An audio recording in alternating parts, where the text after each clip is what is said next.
For Comedy Hype News, I'm Tatiana LaJoy. During the filmmaking process, a production goes through many changes and phases. The final product seen on screen is rarely the same as its conception. Rather it be a lapse in time, casting issues, or budget restraints, any one of these can take a production in a whole different direction entirely. Sometimes a change can be for the best, and you can argue in some situations for the worse. Some of our favorite actors, directors, and writers score home runs due to last-minute changes and stepping in when the original plan falls through.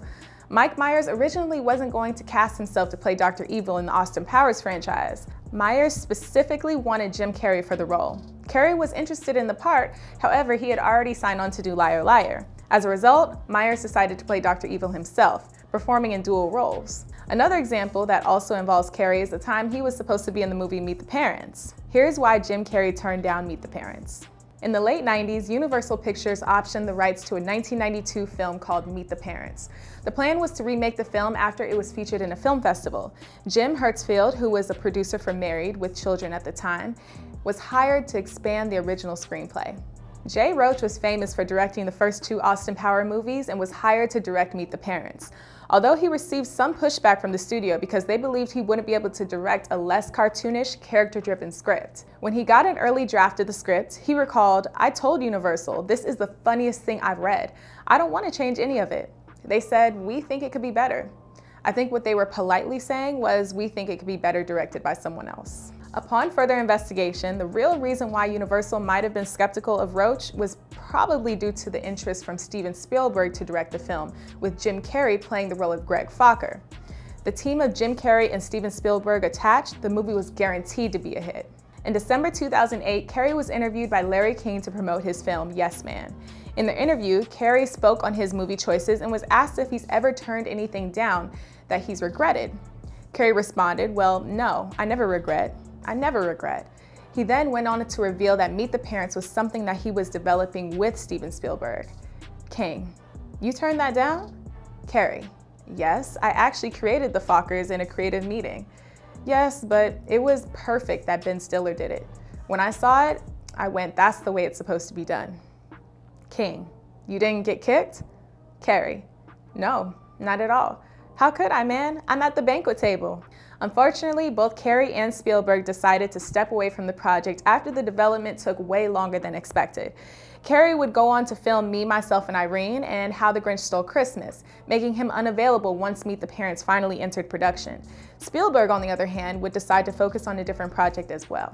Despite leaving the project before it got off the ground, Carrey is credited for coming up with arguably the franchise's most popular joke, the last name Fokker.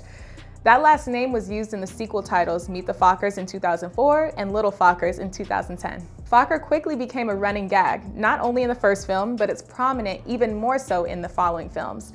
The name was used so often when the original film was submitted for a rating evaluation, the MPAA questioned the use of the last name Fokker and almost considered that to be an expletive. As a result, Meet the Parents nearly received an R rating. The filmmakers were asked if they made the name up. If the name was made up, the movie would be rated R. However, if they could prove that the last name Fokker does in fact exist, they would change the rating to PG-13. Universal Pictures ended up submitting a list of real people with the last name Fokker. The studio kept its promise and Meet the Parents was awarded a PG-13 rating for sexual content, drug references, and language.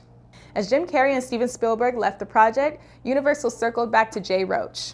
By this time, Austin Powers and its sequel had proven to be a huge hit themselves. They grossed a combined $379 million at the box office, while the combined budget was only $49.5 million. Universal probably thought, okay, maybe this guy does know how to direct movies. Once Carrey was out of the picture, Roach's next task was to find Greg Fokker. They decided to keep the name that Carrey came up with. I saw Meet the Parents as an anxiety dream, and in my view, nobody plays that kind of material better than Ben, Jay Roach. The original script included a lot more physical comedy, Carrey's specialty. After Jay Roach was selected to direct, his choice to play Greg was Ben Stiller. When Stiller read the script, he proposed it had to be changed due to it being written specifically for Carrey. The first draft I read must have been from when they were thinking Jim, because it was much more physically oriented, like the toilets overflowing and my character sits on top to stop it. He uses himself as a human, plug. I read that and said, no way I'm gonna be funny doing that. Stiller knew that physical comedy wasn't his strong suit. He He contributed in other ways like ad-libbing and improvisation. Scenes for Carrey were deleted, while at least one unscripted scene was added and was completely improvised by Stiller. Ben plays a kind of earnestness mixed with anxiety I thought would be ideal for what I saw as a nightmare comedy. Ben has a worried look even when he's being charming. Jay Roach. When it came to the casting of Robert De Niro, a 2000 Entertainment Weekly interview with Roach and Stiller revealed that Ben was the first one cast, which led to De Niro's involvement. At the time, De Niro was looking to do more comedy after his role in the 1999 film Analyze This. He followed that up with The Adventures of Rocky and Bullwinkle the following year. When he was cast, De Niro was able to improvise himself, as he's credited for coming up with the most famous polygraph scene. Bob started talking about research he was doing on polygraph guys for another film. He went into all this detail about the mythology of these guys and who gives these lie detector tests. And suddenly it clicked with the character Bob would play in our movie, this ex-CIA psychological profiler whose job was to root out moles and double agents. At that point, there was no lie detector scene in the script, but after hearing all this, I thought, oh, this has to be in our movie. Now it's become the central image of all the ads, trailers, everything. Jay Roach. Meet the Parents was released on October 6, 2000, and it was made with a budget of $55 million and ended up taking in over $330 million, making its budget back 6 times over. Meet the Parents spawned a sequel which was even more successful financially. Meet the Fockers grossed over $522 million, while the final movie in the trilogy took over $310 million. Meet the Parents was not the first or last time Jim Carrey and Ben Stiller's career crossed paths.